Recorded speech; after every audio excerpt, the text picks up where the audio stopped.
Hello दोस्तों, कैसे हो आप लोग। आशा करता हूँ आप लोग सभी अच्छे होंगे, स्वस्थ होंगे, मस्त होंगे। तो रोज़ की तरह हमारी सब्सक्राइबर द्वारा भेजी गई काफ़ी रियल हॉरर स्टोरी लाए हैं। तो बिना देर किए लगाइए हेडफोन और मज़ा लीजिए इन हॉरर स्टोरी का। तो हमारी जो पहली ये स्टोरी है ये आपका राहुल जी ने भेजी है। तो चलिए सुनते हैं इनकी कहानी। तो जूनागढ़ के लिए हम गिर के जंगल में 3 दोस्त जंगली जानवर देखने गए थे। वहाँ मुझे जानवर तो ज़्यादा नहीं दिखे, पर नाखून से मांस खाती नुस्ती चुड़ैल जरूर मिल गई। वह मेरी खुशकिस्मती है कि आज मैं यह रियल स्टोरी शेयर करने के लिए ज़िंदा हूँ। तो 2 साल पहले की बात है। मंजीत दोपहर 2:30 बजे मेरे घर आया और उसने कहा कि चलो जूनागढ़ घूमने चले जाते हैं। तो मैंने कहा कि मेरा मन नहीं है, तुम लोग चले जाओ। पर मंजीत उन दोस्तों में से नहीं है जो आसानी से पीछे छोड़ दे। उसने मुझे 2 घंटे बहस करके जूनागढ़ ट्रिप पर चलने के लिए मना ही लिया। तो ज़रूरी सामान लेकर हम तीनों ट्रेन में जूनागढ़ के लिए निकल पड़े। रूम ऑनलाइन ही बुक कर लिया और तो वहाँ जाकर थोड़ी देर आराम करके हम फ़ौरन गिर जंगल की ओर निकल पड़े। मेरे साथ मंजीत, गोविंद और हमारा फॉरेस्ट गाइडेड था। उस समय दोपहर के 12 बज रहे थे। तो हम एक पेड़ के नीचे बैठकर थोड़ा आराम करने का फैसला किया। तभी मेरी नज़र नदी पर गई। वहाँ दूर एक हिरण पानी पी रहा था। मैंने देखा कि उस हिरण का एक पैर नहीं था। उसके पास जाने का दिल किया तो मैं अकेला ही नदी के ओर बढ़ने लगा। तभी अचानक उस हिरण ने पलट कर देखा। मुझे लगा कि अब वह डर का भाग जाएगा पर वह हिरण तो मेरी ओर तेज़ी से आने लगा। तो मुझसे 3 मीटर के फासले पर खड़ा हो गया और मुझे घूरने लगा। मैंने उससे दूर जाने में ही अपनी भलाई समझी, पर जैसे मैंने कदम पीछे हटाया उसने अपना रूप बदला और हिरण से वह काली साड़ी वाली चुड़ैल बन गई।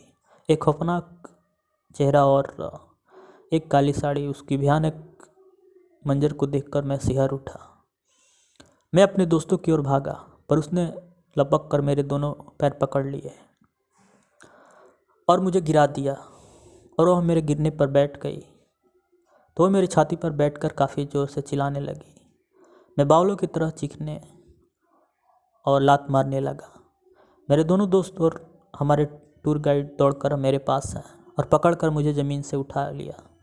उन लोगों के पास आता देखकर वो चुड़ैल भागकर दूर खड़ी हो गई थी। मैंने उन तीनों में से कहा कि वो सामने रही डरावनी काली चुड़ैल, लेकिन उन लोगों को कोई दिखाई नहीं दे रहा था। तो इसके बाद हम घर वापस आ गए। तो कई दिनों तक मेरा तबीयत काफ़ी ख़राब रहा और मानो सपनों में वही चुड़ैल मुझे दिखाई दे रही थी। तो कई दिनों तक मेरी ऐसी हालत थी कि मुझे ज़िंदा बचने का भी कोई ज़्यादा समय नहीं था। ऐसा लग रहा था जैसे मेरे आज ही प्राण निकल जाए। तो बहुत दिनों के बाद मुझे पता चला कि हमारे ही एक आसपास के दूर शहर में एक बाबा रहते हैं। तो मेरे पिताजी ने वहाँ मुझे दिखाया।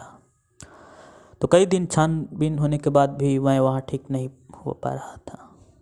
तो ऐसे करते ही दिन कट रहे थे। मेरी तबीयत काफ़ी और बिगड़ गई। तो फिर उन्होंने एक और बाबा को बताया। तो वहाँ मेरा 1 महीना इलाज चला, तब जाके मैं कुछ ठीक हुआ हूँ और आपको एक कहानी शेयर कर रहा हूँ। और फिर भी आज भी मुझे वो कभी कभी रात को चुड़ैल दिखाई देती है। तो ना जाने वो मेरे साथ वो क्या करने करेगी और मुझे पता भी नहीं है। तो खैर ये स्टोरी यहीं पर समाप्त होती है। तो चलिए चलते हैं अपनी दूसरी स्टोरी पर। तो हमारी दूसरी कहानी विशाल जी ने भेजी है। तो चलिए सुनते हैं इनकी कहानी। मेरा नाम विशाल है। मैं आपको घटना बताने जा रहा हूँ जो काफ़ी रियल है। तो अब मैं दिल्ली में रहता हूँ। तो ये घटना 1999 के आसपास की है। दिल्ली में रहने वाले हमारे एक दूर के रिश्तेदार पहली बार हमारे गांव जगनपुरा में अपने एक नज़दीकी रिश्तेदार के घर पर आए थे, पर वहाँ उनका मन नहीं लगता था। तो रिश्तेदार अपने व्यवसाय में व्यस्त रहते और उनकी पत्नी अपने छोटे छोटे बच्चों में वहाँ किससे और कितनी देर तक बातें करते हैं।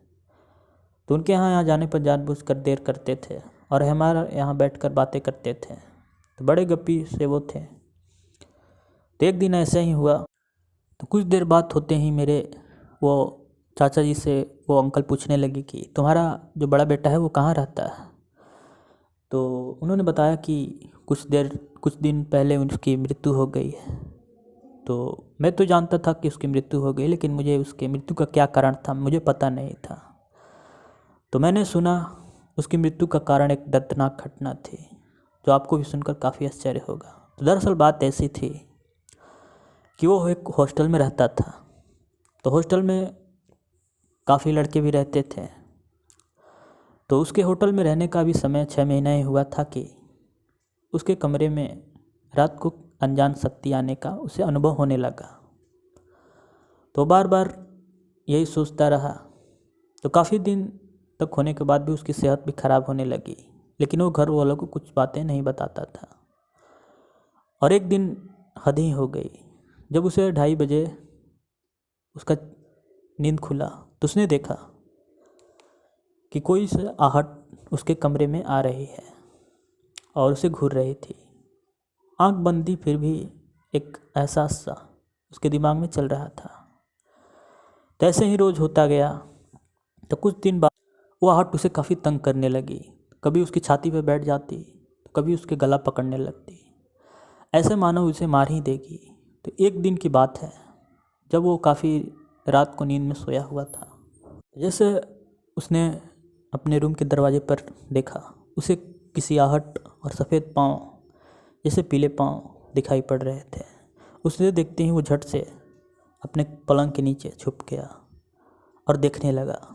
तो आहट उसका दरवाजे के दरार से आती गई और आकर उसके बेड के बगल में खड़ी हो गई। वो नीचे से सब कुछ देख रहा था।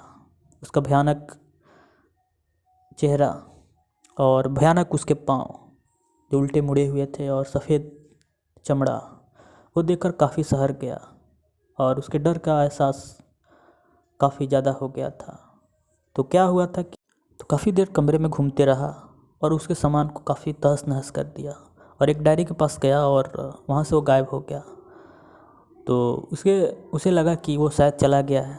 तब वो बेड से नीचे से बाहर आया और देखा कि और वो देखकर काफ़ी वो हैरान रह गया। उसमें लिखा था कि सब के सब तू भी मरेगा, तुझे कोई नहीं बचा सकता है और यहाँ से तू कभी आज़ाद नहीं हो सकता। यह देखकर वो काफ़ी रोने लगा। तो कुछ दिन तो ठीक से बीते। इसके बाद त्यौहार में सभी लोग इसके बाद वो सारी घटना उससे रहा नहीं गया और उसने वो डायरी में लिख दिया। लेकिन बहुत से लोगों को भी बताया, अपने घर वालों को भी बताया, लेकिन घर वालों ने इसे इनकार करके, उसके वहम मानकर उसे इनकार कर दिया। तो एक दिन किसी फंक्शन में स्कूल की छुट्टी थी या फिर किसी त्यौहार में, तो अकेला उस हॉस्टल में था। तो सोच रहा था कि वो चला गया, अब नहीं आएगा। तो उस रात वो सो रहा था।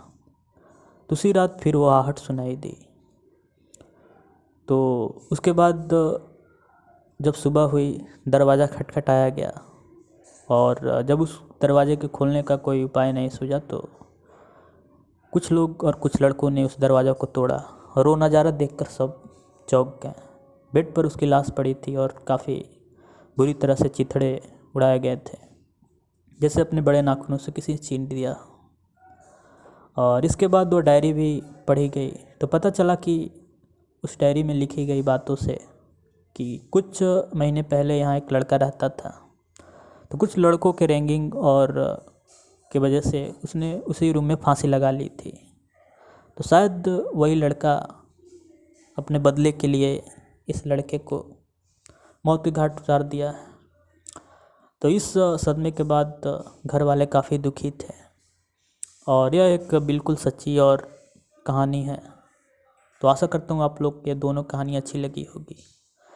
तो प्लीज़ आप नए हो तो चैनल को सब्सक्राइब कीजिएगा, लाइक कीजिएगा और कमेंट में बताइएगा आपको ये कहानी कैसी लगी। तो मिलते हैं किसी नेक्स्ट वीडियो में, तब तक बाय।